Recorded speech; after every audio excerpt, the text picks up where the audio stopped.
So this is the second video in my series of how to make basic, normal, boring open chords just a little bit more interesting. You know, one thing I thought of, well, I watched back my first video and I thought, for God's sake, I started getting annoyed with myself. I was like, please get to the point, stop blathering on.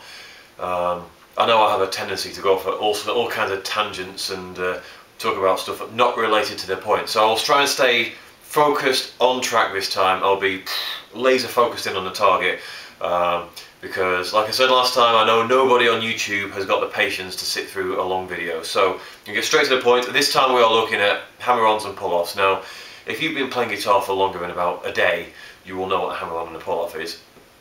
And you probably sat there thinking, I don't need to know what this is, I already know, move on. But this is slightly different to how it normally works, because normally you'll be looking at tab, and it'll say hammer on and pull off, and you'll probably just follow what the tab says. What I'm trying to give to you is how you can incorporate these hammer-ons and pull-offs into your basic chords, just to make them sound a bit more interesting. So what I was just playing then was just a very basic G, D and C, but with a few hammer-ons and pull-offs in, a few changes of chords slightly, just to make it more interesting.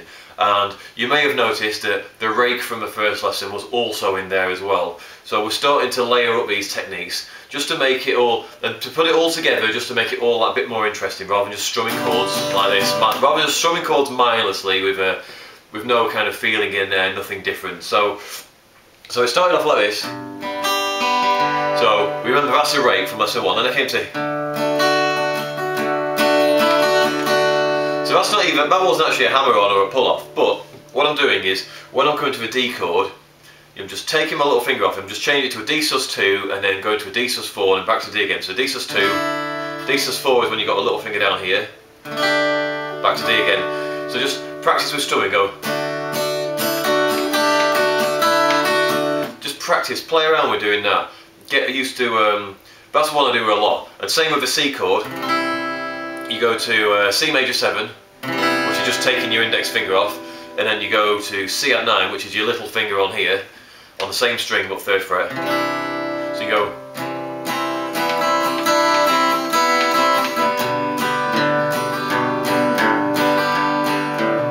And by the way, with the G chord, all I'm doing is just, I'm taking off my index finger here and I'm just hammering down once I've played the note. Then on the D, we're going to go on the D, we're going to do the D sus2 and D sus4 again. And then on the C, it's very similar to the D chord, we're going to go C major 7, C at 9, back to C. But you should notice that, don't get hung up on what the chords are. You don't even need to know what those chords are, just know that it sounds right in your mind. It sounds right when you're playing it. So all you're really doing is just taking off your index finger, putting your little finger down, and just have a play around with it. Play around with what happens if I do this. What happens if I, instead of playing C, what happens if I put my little finger down here? What happens if I put my little finger down on the top string? That sounds pretty good, so you can just go.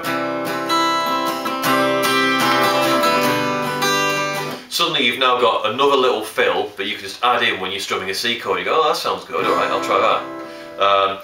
This is one I got on a G chord once.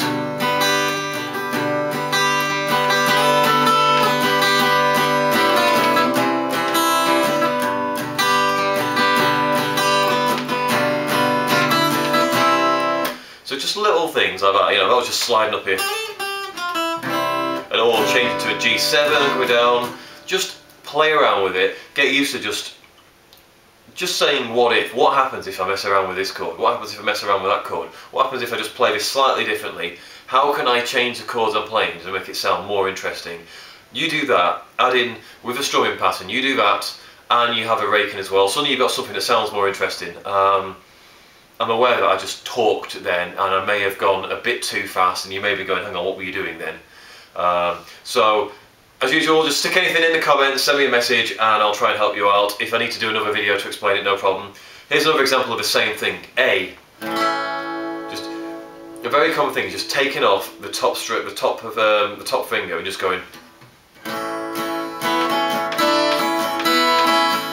That's something I do a lot of. Then you go to a D chord.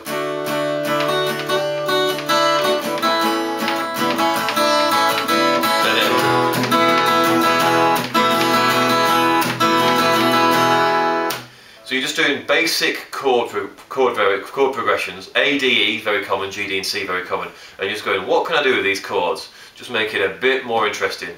So do that. Play around with the open chords. Say, what can I do? If I add a hammer on here, what will that sound like? If I add in an extra note here, if I change the chord around, how's it going to sound? E minor, for example.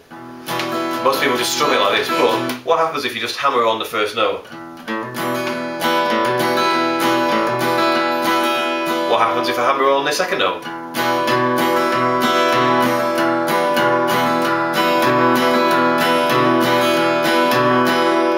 See, you might go, the first one sounded a bit better, so I'll do that one in future. Same with C, hammering on the middle finger.